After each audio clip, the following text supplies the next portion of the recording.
Our cries, our prayers, our supplications are directed towards you because only you can quicken.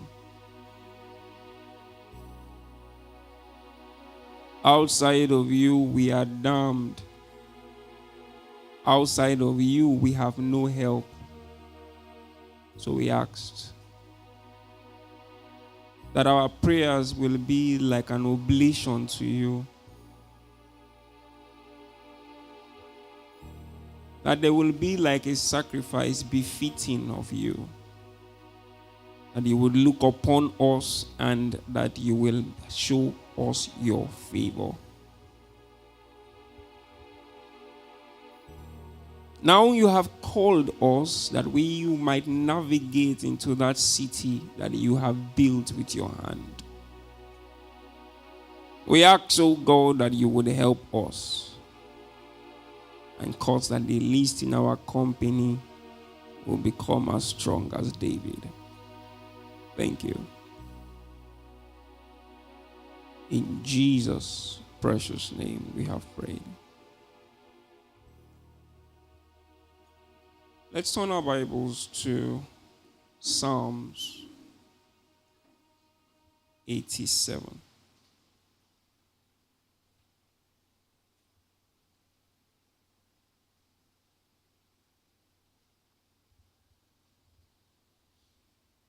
Now, it's important to realize that every time God raises an emphasis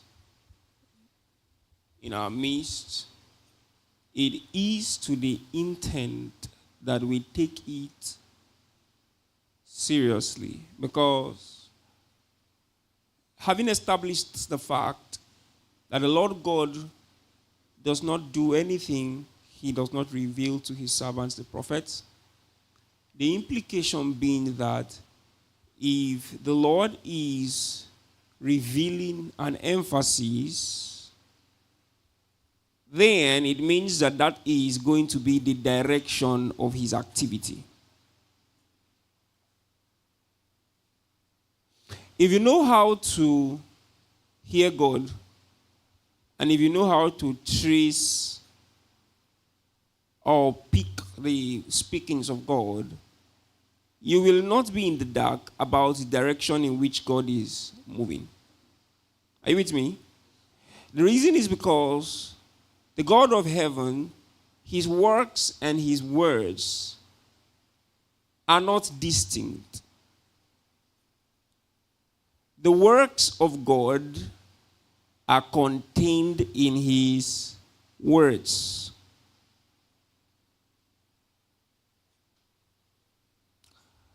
When Jesus said to his disciples in Matthew to follow him, and he will make them fishers of men.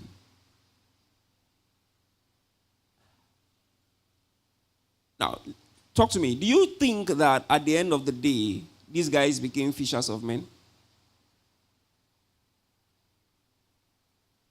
But was there any day where Jesus taught them fishing 101 or fishing of men 101? How to fish men? There was no exclusive session where he exclusively did the making in that sense. However, we know that if there was anything that he did with his disciples, was that he taught them. He spake unto them. Jesus spake unto them in the course of his ministry. Majority of the teachings of Jesus, the audience were those his disciples. In Matthew 28, he now told them to go into all the world and make disciples of nations, while baptizing them, teaching them to observe all that he has commanded them. Then, after he resurrected, he spent a period of 40 days speaking unto them the things pertaining to what? The kingdom of heaven. Now, it is important to realize that the words of God are not separated from his what? His works. Why is this important? It is important because if a man is able to know the direction in which God is going,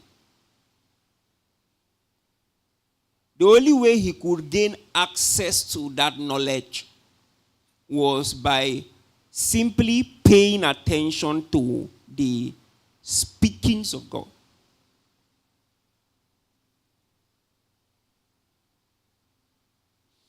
So that if God tells you something, and he says, for example, to Abraham, that I will make your name great, that I will make you a father of many nations, you will realize that all of this was inside one child. Are you with me? Because we know that the fulfillment of that prophecy was not, biologically speaking, exclusively. But there were people that were not going to be biological sons and daughters. If you take your blood sample and you want to trace your ancestry to as far back as you can, the chances that you will be related to Abraham is very small. Are you with me? Are you sure you're with me?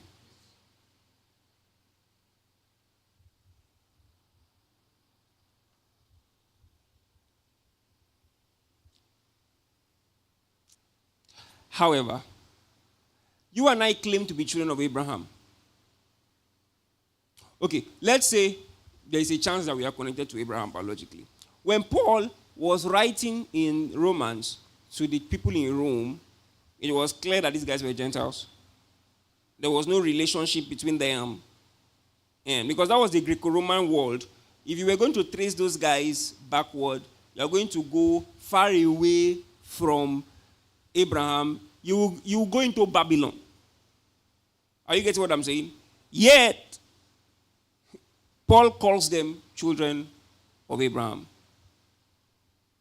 So it means that ultimately speaking, the fulfillment of that prophecy was not in a biological sense. And so, when God said I was going to make, even though there was a biological component to that prophecy had a biological component because God told him, I will give you a son, a biological son, not a son in the Lord.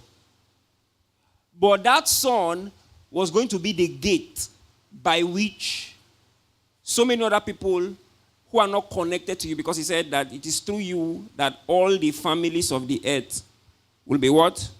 Will be blessed. So even though the biological son was the gate into the spiritual thing that God was doing, the biological implications of the thing that God was saying was not all it was that God intended to do. However, when God said, I was going to make you a father of many nations, we find out that all of the things that God began to do with him after that was speaking to him. Speak to him. You will see that he will ask him to do a sacrifice, divide it, and walk between it. Take some birds, divide it, walk between it. He will tell him, circumcise people. Later on, he will tell him, listen to your wife, send the bondwoman away. You don't know the implications of all of these things until later in the New Testament, when Paul the apostle begins to make a correlation between the children of the bondwoman and the children of the free woman, and says that he should cast out the son of the bondwoman. Are you with me? Then later on, that son of the free woman, who was supposed to be like the prophecy fulfilled, he will tell you to offer him up. I'm saying that all of that thing was inside, I will make you the father of many nations. So that at the end of the day, when Abraham began to look at life, the lens with which he looked at life was very different from the lens he used to look at life before God began to speak to him. All of that was because the work that God was doing was included in the speakings of God. Can I tell you something very important? If you ignore the speakings of God with relation to your life and your destiny, no matter how inconsequential, irrelevant they seem to appear, if you ignore the speakings of God, what you will be ultimately doing to yourself, is that you will be excluding yourself. You'll be relieving yourself from the work that God intends to accomplish in you. People that look out for the works, or that intend to look out for the works of God, will pay attention to what? His words. If you are with me, say amen. So when you see that God is saying something about his city, it is important for you to realize that the direction in which he is moving in his speakings is because there is something he intends to do with the people he is speaking to in that line. It is one of the reasons why you deprive yourself of something that is beyond you if you locate yourself in a place where God is not speaking. I hope you know God does not speak everywhere. And it is not difficult to discover. There are places where God does not speak.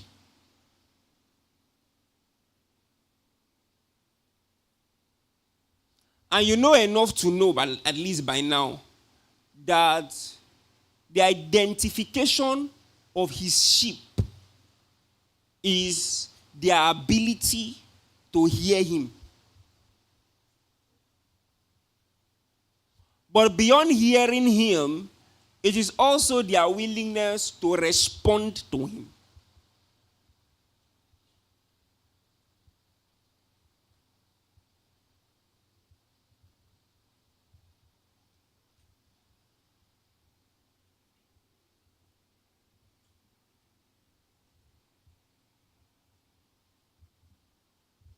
If God comes to you and says, I will make you, for example, my battle axe,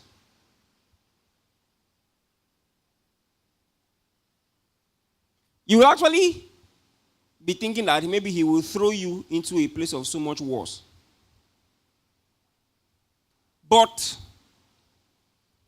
by the time, that is why I saw something today that I think every believer should have. The person called it my book of prophecies. And by that, she meant this was where she journaled the things that God said unto her. Are you with me? So, just so that you are not confused, let me suggest this. If you have a book like that, maybe you should divide it into two. The first half, let it be dedicated maybe to the things you hear from God directly. The second half, you dedicate it to the things that other people told you. God told them about you. Maybe you went for a meeting, somebody called you out and said, is your name James? Say, yes. God said that this, that. Then you record it in that other half of the book. At all, if that one that you heard from God was you speaking to yourself, the second half of the book will be able to counterbalance it. Are you getting what I'm saying? But you realize, if you check, the reason is many times we are not careful enough to find out what God is saying about us. You realize that your life, if you are a spiritual person, your life often will be a consequence of the speakings of God. Because properly speaking, a spiritual man should not know where to go if his shepherd does not show him the way.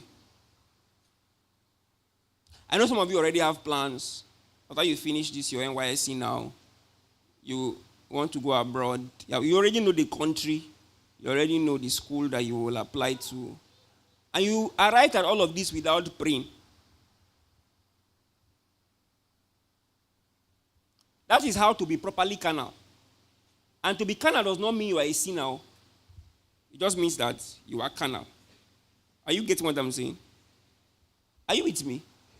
See, there is a difference between a carnal man and a spiritual man. A carnal man is not necessarily a sinner. Even though he may be doing sinning things. Are you getting what I'm saying? There is how a person can be involved in sinning things. But ontologically speaking, you know what ontological is? For example, the fact that you speak Yoruba does not mean you are a Yoruba man. Are you getting what I'm saying? So understand it like that. There is a Yoruba person. Then there's another guy that speaks Yoruba, but he's not a Yoruba person. In the same way, somebody can be sinning. But he's not a sinner in that sense. But habitual sinning will make you a sinner at the end of the day. And once a man gets to that point, there is no coming back. Biblically speaking. What I'm saying is this. That a carnal man may be doing sinful things. But that does not necessarily make him a sinner. It just means that he's a man whose receptacles are more inclined to the flesh than they are to the spirit. If you check the activities of his life in a week, you will find out that the time he invested to doing spiritual things was dwarfed by the time that he put in to doing things that benefited his flesh. For example, he ate more than he read his Bible. That's a carnal man. Are you with me? Yes. And if you check, you realize that the way your life is going, it is easy for us to diagnose if you are carnal or if you are spiritual. It's not difficult to be a spiritual man.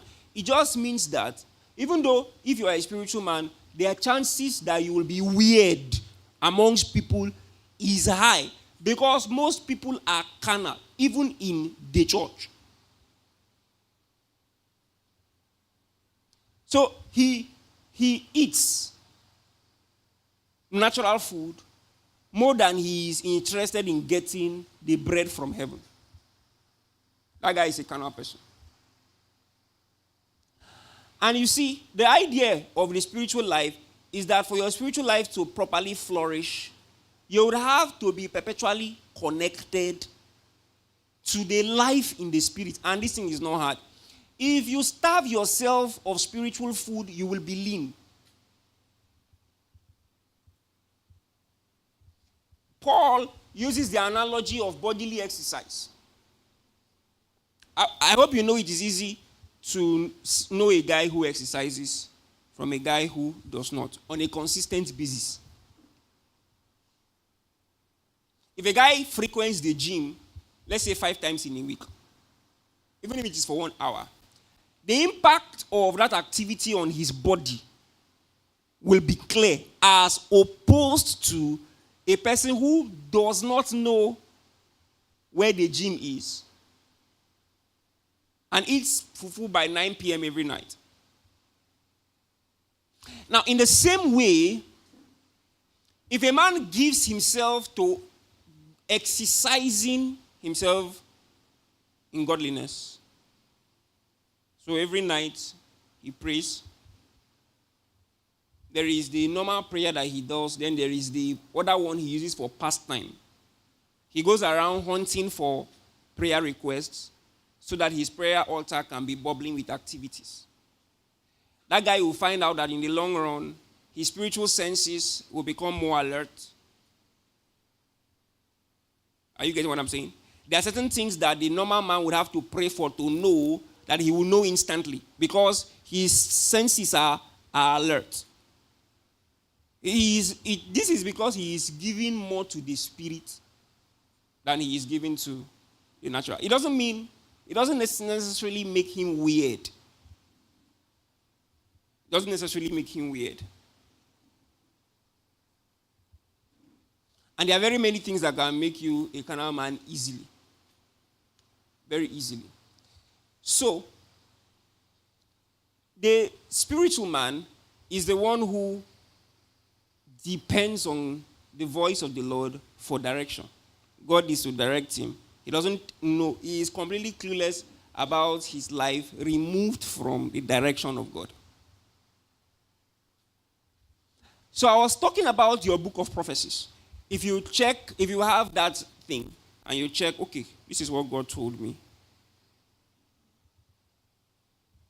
This is what God told me when I prayed by myself. I received this one. But when I went for this meeting, this person came and let me know. And in fact, I recommend this.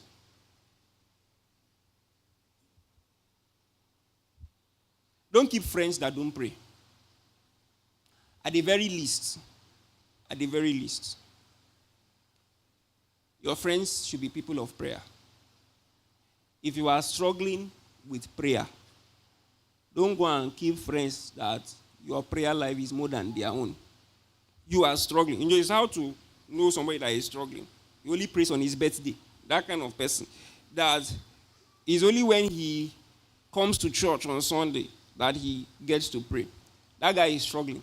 He now goes and have friends that there's nothing in their life that provokes him to godliness. If the people that you are talking to, God cannot talk to them, your life is at risk. Are you getting what I'm saying? So I have a couple of friends, just like my closest friends. If I want to make a decision as pertaining my life, most times I do not conclude on it without passing it through these people. I am convinced, though, that this is probably what God wants me to do. But I also leave allowance for margin of error. You know margin of error? Error due to parallax. So that just in case I missed it somewhere, there is no how this thing will pass through these 4 people. At least God will have mercy on me. And this is because these are people that know how to touch God. Right? You know how to touch God. You, in your own circle of friends, you are the babalawo, you are the prophet. And you are not able to pray on your own. You can't push anything in the spirit. Meanwhile, people are relying on you. You know how somebody will have 19,800 salary and he has 3 children and a mother in the village that is depending on that 19,800 without any other source of income, that guy will buckle. Are you getting what I'm saying? So have that thing. Now, if you are consistent and you are accurate, you realize that by the time you compare the things that God has told you and the things that God has told you through people and the things that God has told you to yourself, there will be no contradiction, number one. There will be no contradiction, number one.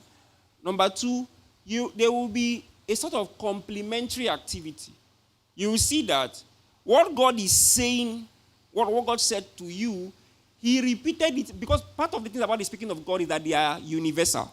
Apart from them being prophetic, they are universal. It means that if God is saying something, that thing that God is saying, if a people can pick into the frequencies of God, they will be able to pick the same thing. Are you getting what I'm saying?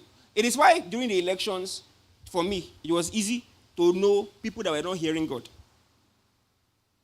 even though they claim that they did.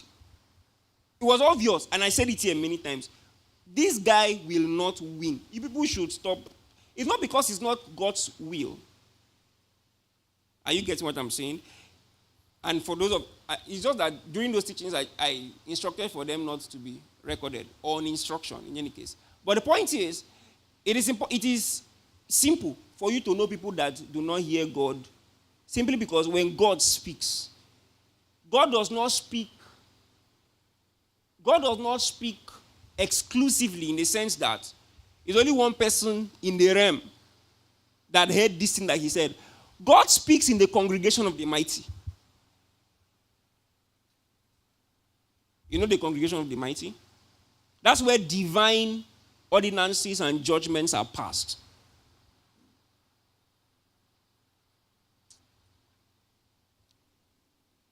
What I'm saying to you this evening is that I need for us to contend, to stay in line with the speakings of God. The speakings of God are your closest handle to the workings of God. The speakings of God. So if God is emphasizing about the city of God, he's emphasizing it. Everything that he is saying around that time, you should pay attention to it and do as he says. You may not know the correlation. But when the day breaks, you will find out that God does not do guesswork. He used to say that God does not flop. Doesn't flop. He may be going in this direction and you'll be wondering, what's the correlation? What's the correlation? As you are wondering, be following. Don't stand first and be saying, where this thing they go. By the time you find it out, it has already finished. Are you with me? So, now this evening, I want us to look at something that we should pray with. So in Psalm 87, and in verse 1, we see his foundation is in the holy mountains. The Lord loved the gates of Zion more than all the dwellings of Jacob. Glorious things are spoken of thee, O city of God. I will make mention of Rahab and Babylon to them that know me. Behold, Philistia and Tyre with Ethiopia. This man was born there. And of Zion it shall be said, this and that was born in her, and the highest himself shall establish her. The Lord shall count when he writeth up the people that this man was born there. As well, the singers as the players on instruments shall be there. All my springs are in thee. Now, one of the things that we know, at least about spiritual cities, is that they are a betting ground.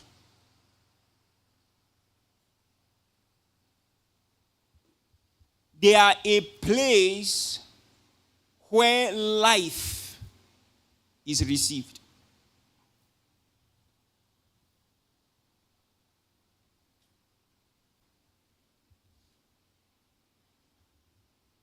And it happens to be the case that God intends to set up his city with the intention to bring life from there. And by life, I mean new life. So that later on in the future, this city, the reference of this city can be based on the figures, the people that were born in it. Okay. The psalmist says that the Lord loveth the gates of Zion and he loveth it more than all the dwellings of Jacob. He says, great things are spoken of thee, O city of God. So at least by this time, we are certain that the city of God is Zion.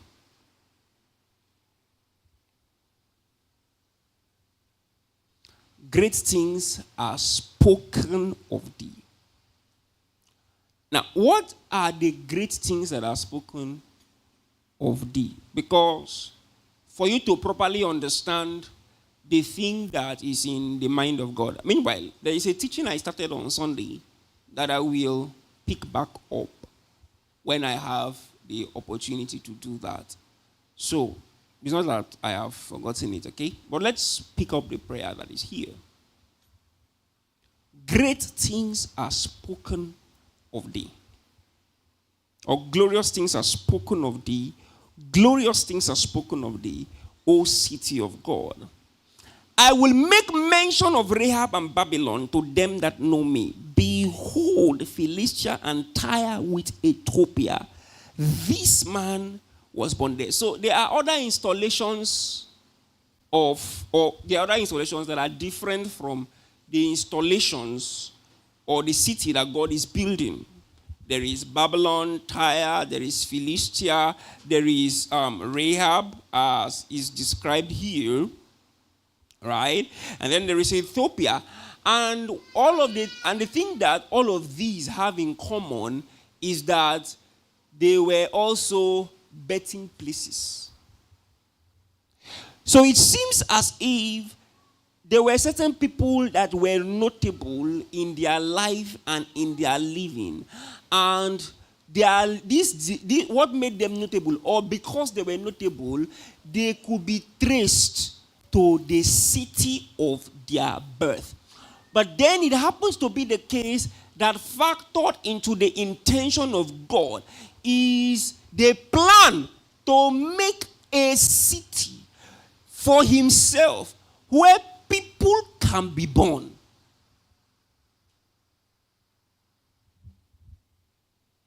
Of Zion it shall be said, this and that man was born in her, and the highest himself shall establish her. The Lord shall count when he writeth up the people that this man was born there. So it seems to me that Zion is the beginning of life.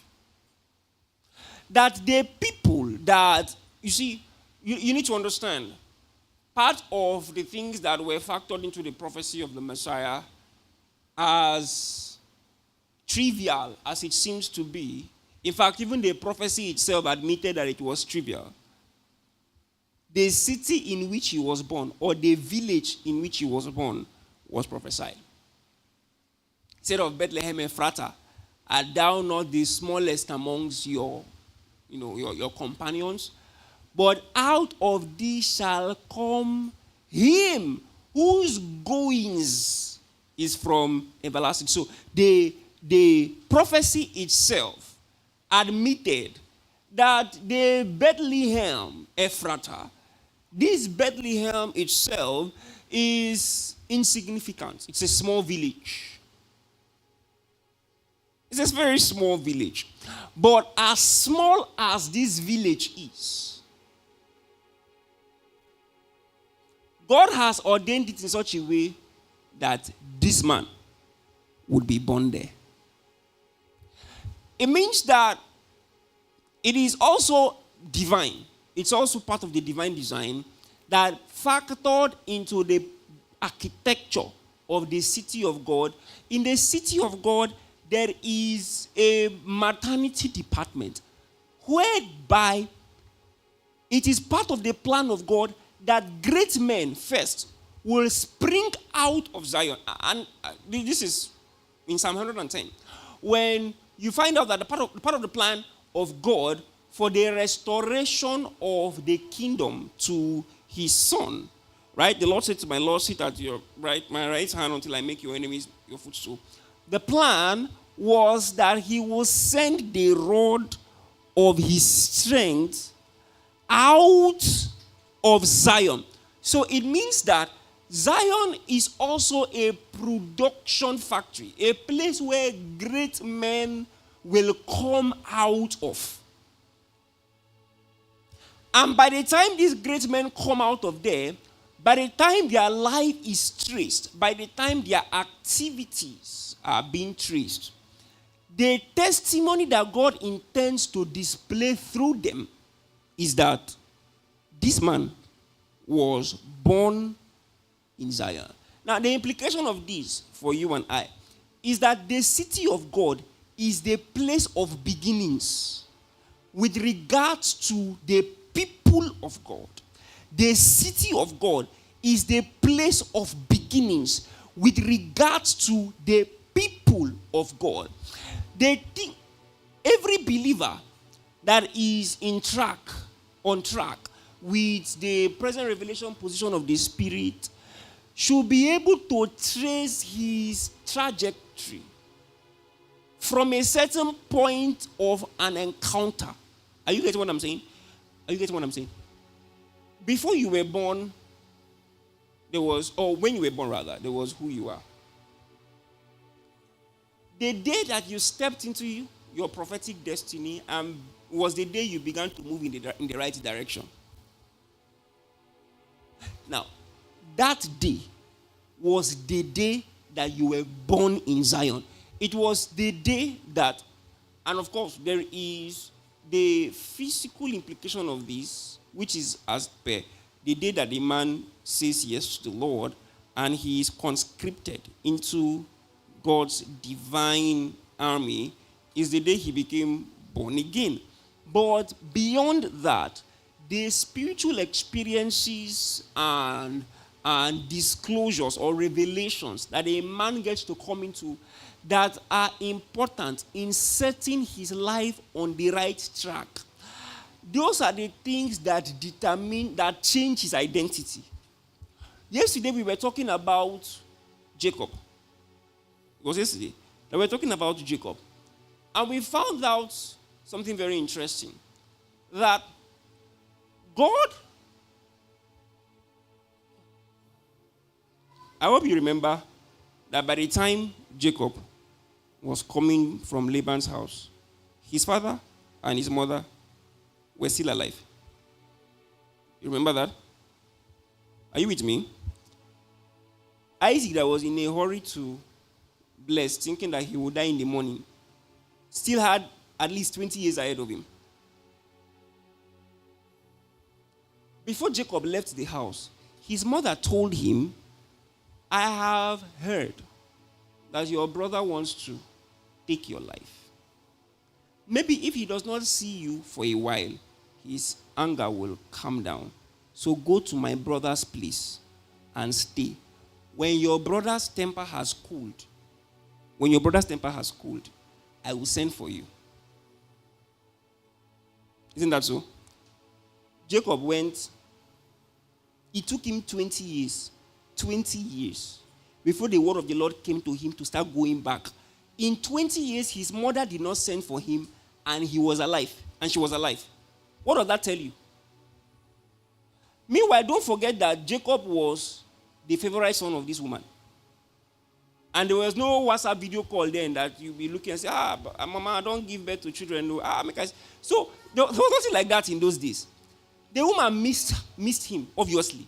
But the woman did not send for him. The only reason was because Esau did not calm down. Esau held a grudge against his twin brother for 20 years.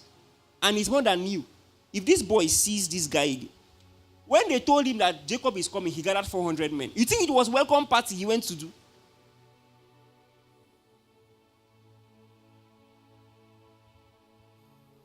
It took the voice of God to ask Jacob to go back. Jacob knew that if God does not help me on this trip, I'm going to meet death. Because my mom had told me to not come back until I hear from her. I've not heard from her. The only thing I've heard or have seen is the angel of the Lord coming to me in a dream. So there is only one way out of this. God will have to go before me. But before he met Esau, he met God. You remember?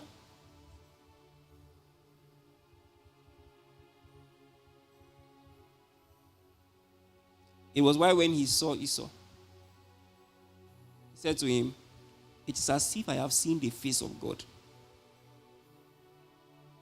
Because a new man was born at Peniel. A different man. A new man was born. All along, he had been living with a false identity. His father had asked him, who are you? He said, I am Esau, your firstborn. The kind of funny prophet Isaac was. Isaac was a very funny prophet. And he's the kind of prophet I don't want to ever become, or I don't want to be under. Are you with me? A prophet whose eyes were closed. His eyes were closed. So he was living with the blessing or with the name of Esau. It puzzled me that when he met this man in Genesis 32, he told the man, I will not let you go except you bless me. This was a man that was functioning under a blessing. Can I hear you some more? I need your volume louder than that. Jacob at this time was not functioning under a curse. He was functioning under a blessing. And this blessing was so conspicuous that people around him, it rubbed off on them. Are you with me?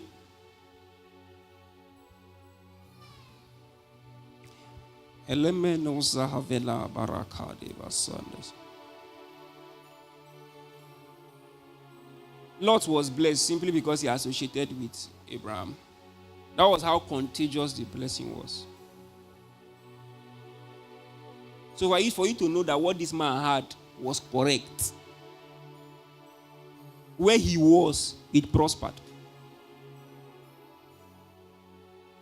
That was what Isaac carried, that he kept digging wells in a places that water should not be. He would dig wells and he would get water.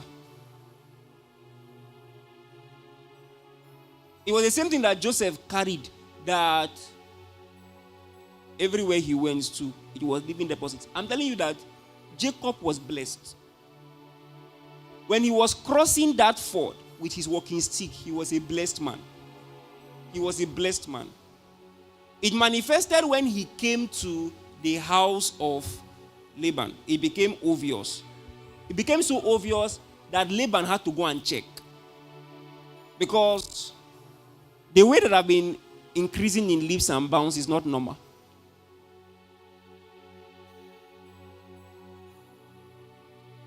If you have goats, for example, and you estimate that, I don't know, how many of you have kept goats? You have kept, maybe you live with your grandmother or something that kept goats.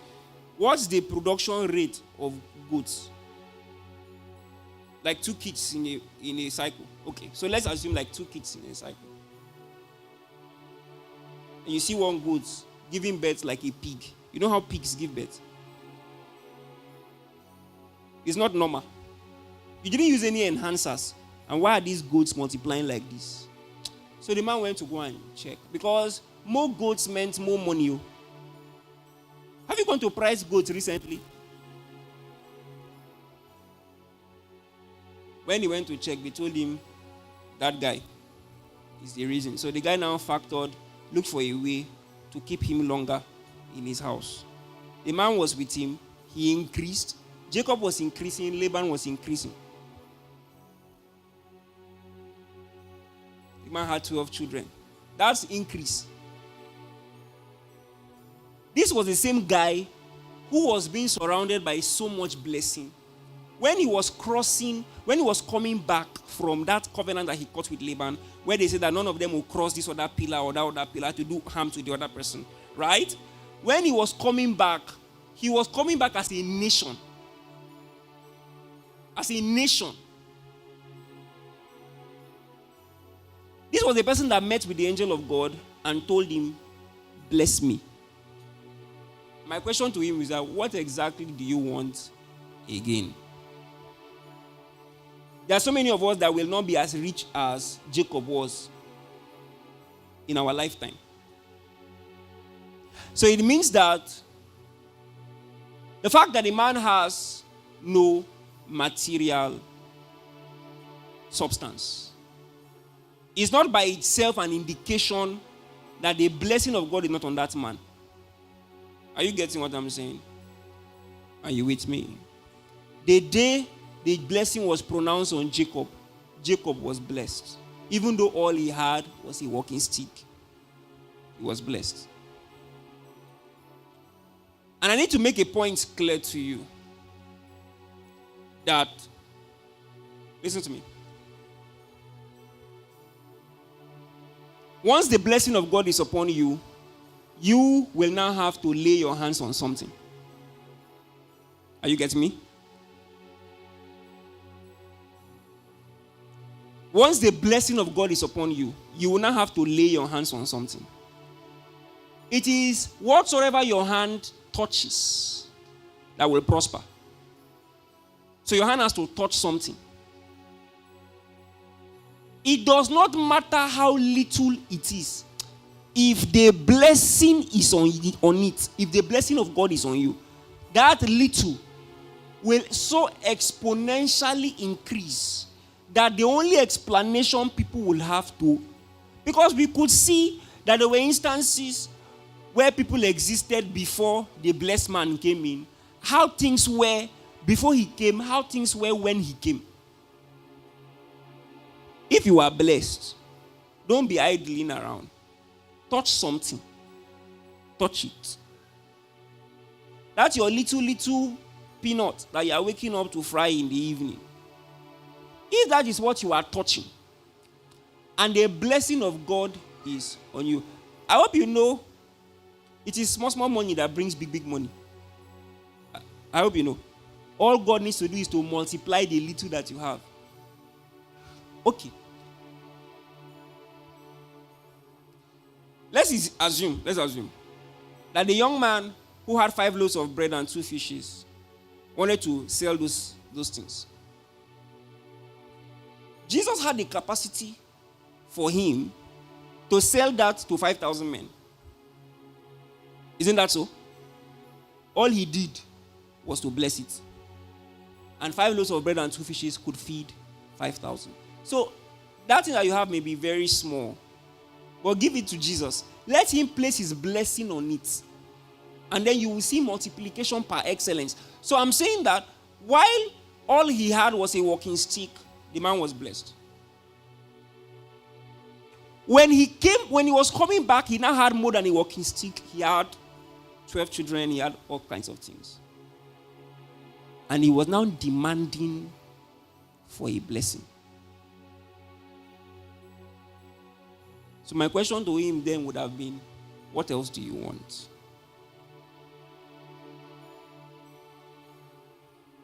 There was something that was following him that was not him. He bore upon himself the identity of another. So they asked him that question again. What is your name? All along, he knew his name was Jacob. Even though he was carrying the identity of Esau. The blessing he had was a blessing of Esau. He skimmed through, dribbled around and got it. So he was Jacob, but he was wearing the cloak of Esau. But then he properly introduced himself. That was where his problem was. His problem was in the fact that he was Jacob. So they told him, your name shall no longer from this day be Jacob, but Israel. For as a prince, thou hast power with God and hast prevailed. I don't have time to unravel what the implication of that is. But at that place, Peniel, that was where Israel was born. So that even today, we too can refer to Peniel. Like God is saying in Psalm 87, that people will refer to Zion and they will say it is in that place that so and so man was born. The city of God is where the men of God are born. Men, you see, when God wants to begin something new with a man, he takes him to the betting ground. That betting ground is in his city. Because God will not trust midwife activities to Babylon. Babylon does not birth a man God will use. Are you getting what I'm saying? If he was born in Babylon, he cannot be used of God. He probably would have been carrying around him an identity that was Babylonian or Ethiopian or of Tyre. God will have to direct him to the place where he, the new man, will be born. And the reason why I'm saying all of this, the reason why God is bringing us to this place, have you found yourself in that place where your life took a different turn, where you laid down the initial conditions of your life, the things that you were known for, and a new you was born out of the swamp, and this new you was a product of a direct collision with the great one? Have you been there? That when men will trace your experiences or the things that we see in your life, the only explanation they can give is this is what Zion gives birth to. Because Zion is a birthing place. The beginning of the exploits in the people of God, in the life of the people of God, the beginning is in the place where they are born. Glorious things are spoken of you, O city of God. The reason is because it is in you that God lights his lamp. It is in you that these men are born. I can look back and trace the moment in my life when I was born in this city. That's where my life started. So that everything I was doing prior to that time did not have any significance in the realm. It is because everything I was doing, I was accomplishing it with the arms of the flesh. But we thank God that God has built a city where he intends to manufacture from scratch. Are you with me? Yes. There are 2 prayer points we will pray today. Bring me to the place, number 1, where Jacob will die and Israel will be born. And just in case I have come to that place already, because some of you don't even need to look very far.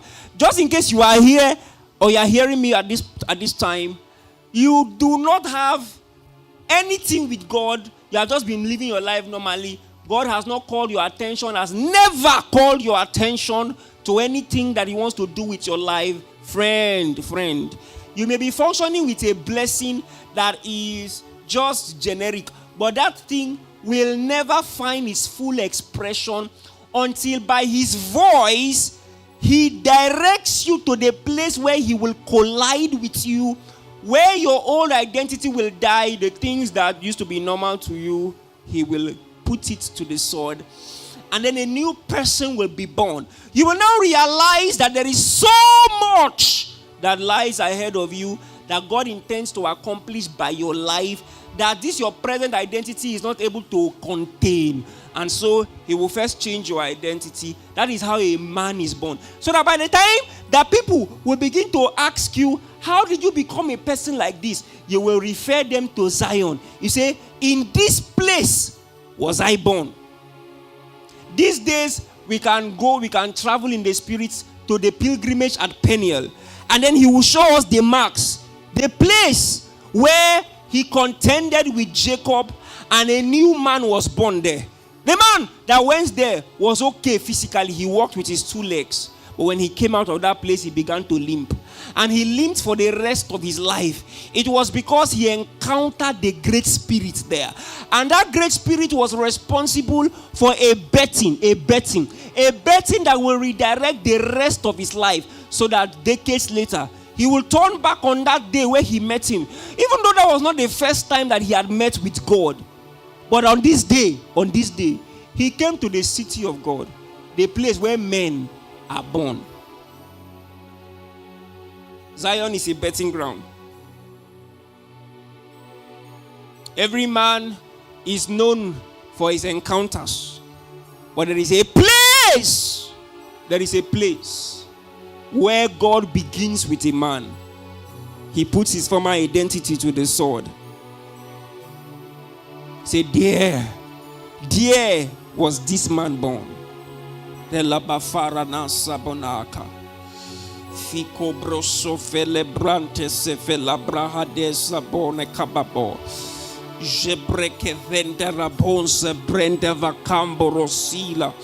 Kibonde vebrande sabombe vecabombre hevito sebreno.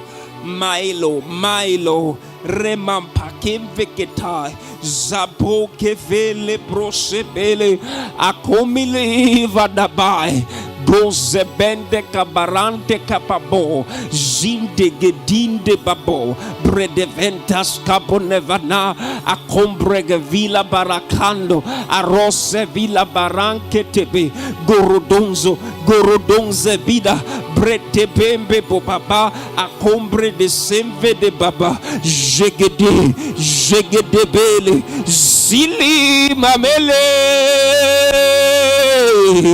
saila babona vakame, cabone perre de vila, bacanto sebila, iva ladone bakailo, recepiva cabombe levena. We have come to that place where new identities are given unto us. And it shall be said of us, in this city was this man born. If we cannot trace your birth in the spirit, if we cannot trace it to the city of God, then God has nothing to do with you. It could be the case that you are even having spiritual experiences. But if those experiences were not better in the city of God, you know, great men are also born in Ethiopia. Great men are also born in Babylon. But the intention of God is that He will put on display His people. He will put on display His people.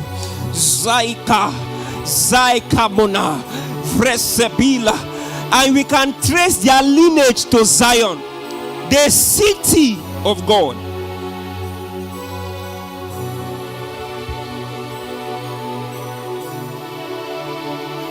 Elene velebede zabele gavada. Ele mame la bababo venamomo. Kailas filabrose venamambre gevila babona.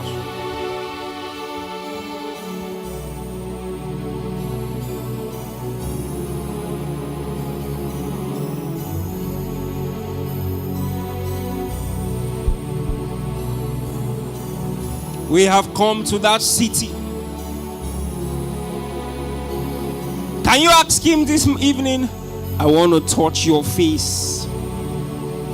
Bring me to that place where your face is revealed.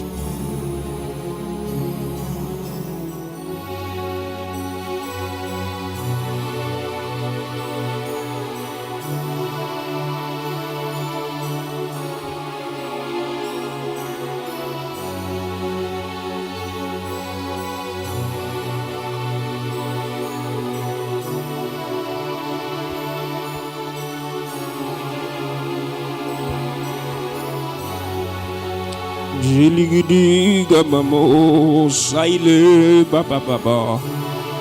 Ebrevena sapone babona vakamo. Bravela sabave bronte sababa vibranta cabona. Rakeveda babona vakai kebede bronto sababa. Vresepila vrababone veneme mone mama. Braca bombe besaite pevila brantes. Zuprende babune vrekaike vrondo sababona.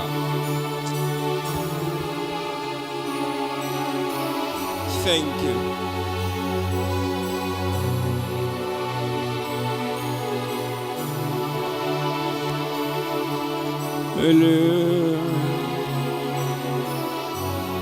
Thank you.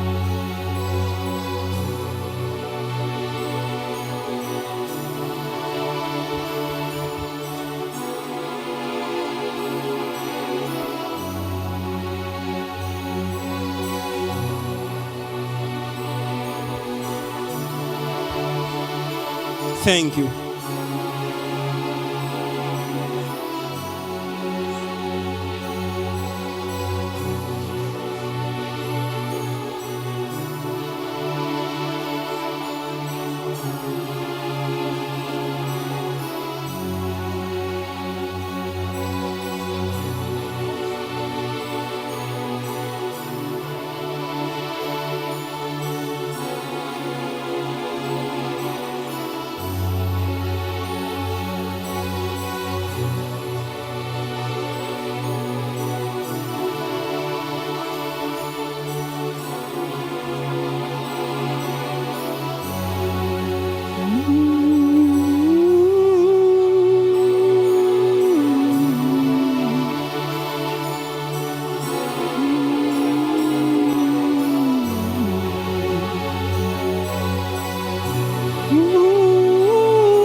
Meva memo benababa ele kabobo skyle memi vade mamamo bavelaba saile renima vabe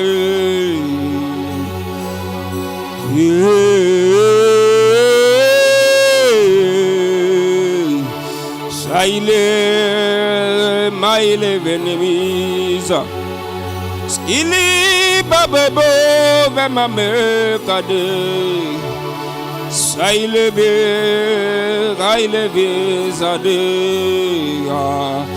selele bi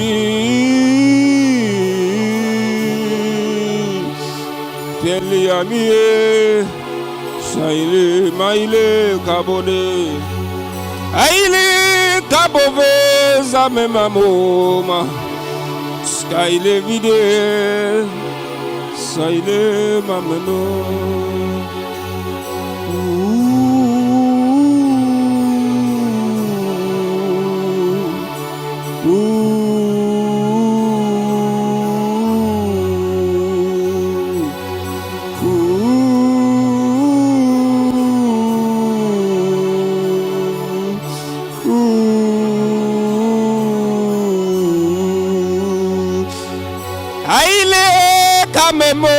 Venemiza de la Taile Vamome Zamena. There's a city, there's a city, there's a city, the city of God. Skyle Bababo Veneme Villanosa Skyle Ville I live abamo banananes. Nemelia mamamo ville baraveza bemo. Saive bebile bababo vineminahanes. It is a place where my humanity is exchanged for divinity. It is a place where a new man is born. It is that place. It is that place.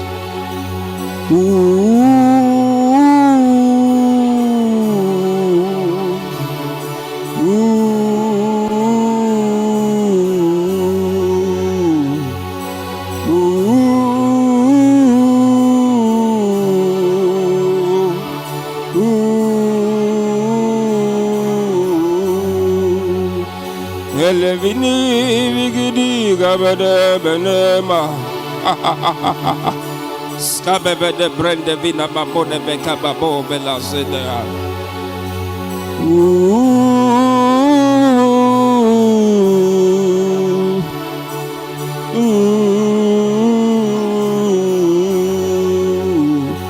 Ili kibidi zigi de ba bebe bebi ada. Saive bebo nebe na bebe gida. There's a city. There's a city, oh. There's a city, the city of God. Heaven ya bile, kividi zamemi la babo. Saide bile, bevile mamela kababa. Efra kavira bakobera vate baskabunama. Aikobe vila brantas kabuva kai kabode ventes. Zabra have kapole venta papa pole brekebe. Zabra vebra kapone vekambra katabailes. Zabra vela braka bome bebi. Zabra bevele brente kabove lebra aska baba.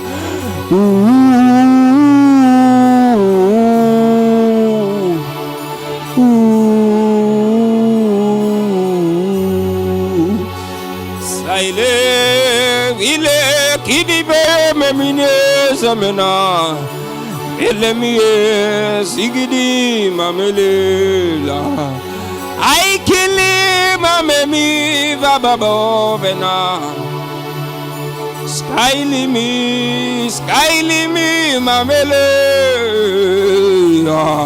saive de bella na brante kedenas zabobe de brente kapame shabailes. Ye lave babora vadai kebila branta vadamai. Kabore ventas kabove brentes babave. Rakode de sada de bai kevila va. Roske bila baile kedebenina. Zepe vinta parakatos kevividi brahai. Urevede brakabo. Evretoska. Ili bababo memina.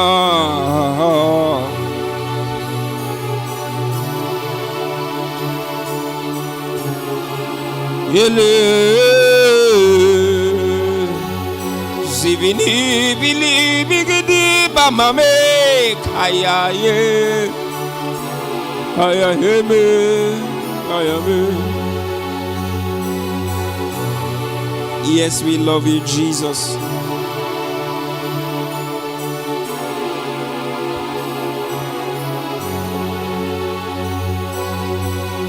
I você vena braha venzo se brete kababoneba kabo vebrata sabo vebrente babai ke vedas zabora vai ke pebratas kabo vebranes sapara vede bronze sabe rosefina bra rosefina babai rebosque vila brante babombre ke vinos je prede va brante sebe roke vena paraska bovena pratas kabona rabapone vekai koye mai kavenia venie zebedeba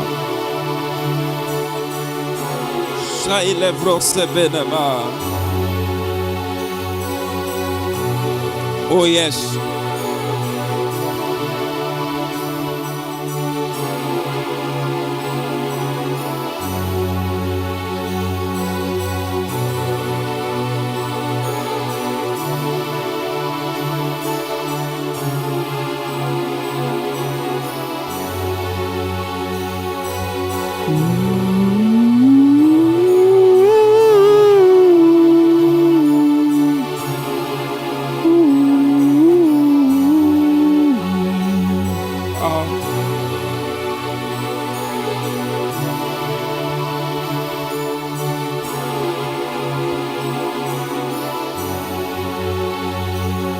Thank you, Holy One.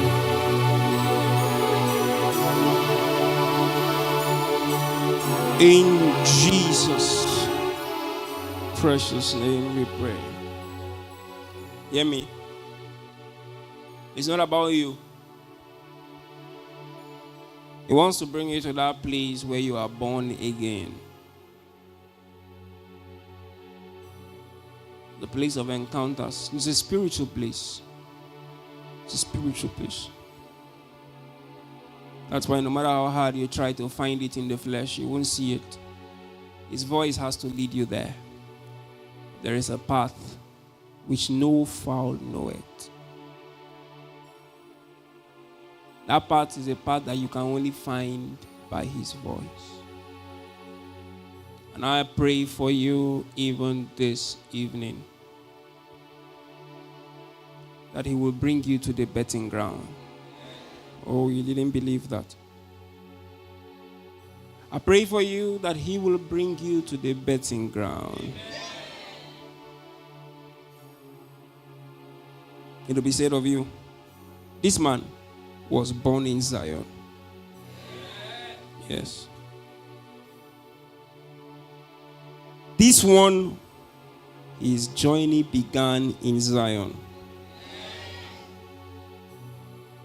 He will, by his voice, bring you to that place where he will begin with you.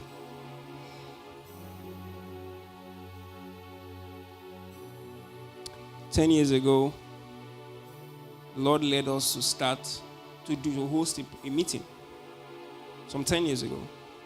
And this morning I just got up and I just felt, let me make a post. And I made a post on Facebook and I asked a question. How many of you were in that meeting in 2014? And then I read through the comment section and so many people responded that their walk with God began in that meeting. And that was what has kept them on track 10 years after. They are still burning for the Lord. God, by his voice, will bring you to that place where your walk with him will start. Yes. And for some of you, he has brought you there already. All you need to do is to listen to what he says. Hear him. Your ears will not be clogged to him. In the name of Jesus Christ. I would